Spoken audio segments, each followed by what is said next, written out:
तुम्हें कौन सी कहानी आती है? व्यापारी। व्यापारी एक की व्यापारी। बताओ जरा, अच्छे से बता पाओगी फिर से? यस। प्रयास करिए, बताइए अच्छा एक बार, क्या है मामला? एक व्यापारी था, उसके घर में एक बेटा पैदा हुआ था। उसके घर में एक बेटा पैदा हुआ था। यह बेटा था या वह बेटा था वह बहुत बतूनी और दिन भर बाप का दिमाग चाटता रहता था।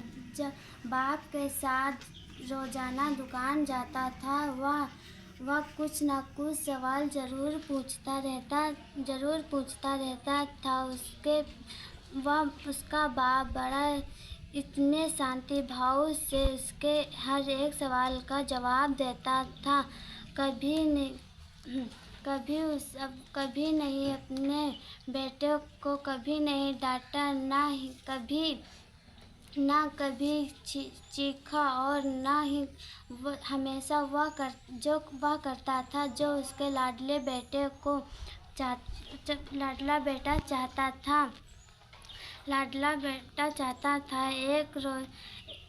एक रोजाना बाप की गोद में उसका बेटा बैठा था और दुकान के सामने नीम का पेड़ था और कौवा आकर उड़कर आया और नीम के पेड़ पर बैठ गया और काव काव करने लगा और बेटा देखा और बोला, बाबूजी कौवा। बाप ने कहा, हाँ बेटा कौवा है। कौवा। फिर से बेटा ने कहा, बाबूजी कौवा। बाप ने फिर से कहा, हाँ बेटा कौवा। बेटे ने तीसरी बार कहा, बाबूजी लेकिन कौवा। पिता ने बड़े धैर्य और शांति स्वभाव से रुककर कहा, हाँ बेटा कौवा है। और बस अपनी दुकान में मन लगाया ही था कि उसने बेटे को देखा और फिर कौवे को देखा और फिर से कहा, बाबूजी कौवा। बाप ने फिर से कहा, हाँ बेटा यह कौवा है, यह और सारी दुनिया को जानता है।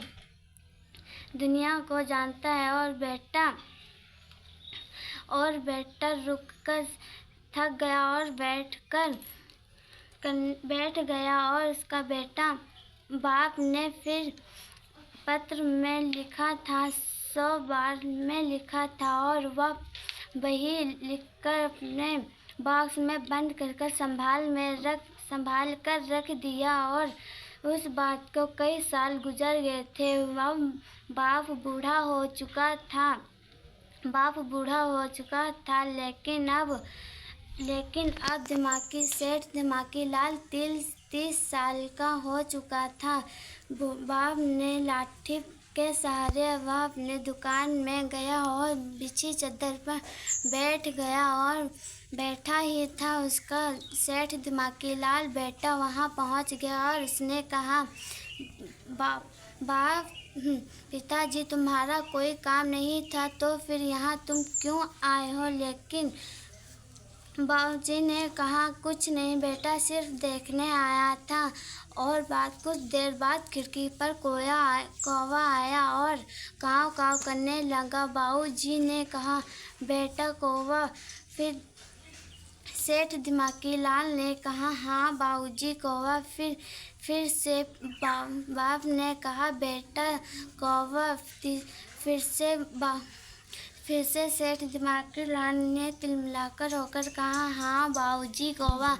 और फिर तीसरी बार ने बाप ने कहा, बेटा कौवा।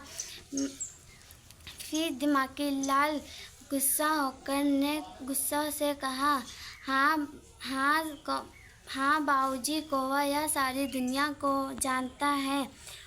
इतना कहकर और कौवे को उड़वा दिया। सिर्फ बैठे ही थे, उसने व्यापारी ने सुना कि उसका बेटा कह रहा था कि यह बूढ़ा कितनी जल्दी हो सके उतनी जल्दी टपक जाए। फिर व्यापारी ने घर जाकर गया और बही निकाली बॉक्स से और अपने बेटे को दे दी। बेटा ने पढ़ा कि उसमें 100 बार लिखा था। बेटा कौवा हाँ कौवा लिखा था और सारा पढ़ा और उसने अपने पिता से क्षमा मांगी और अपने माता पिता की सेवा करने लगा।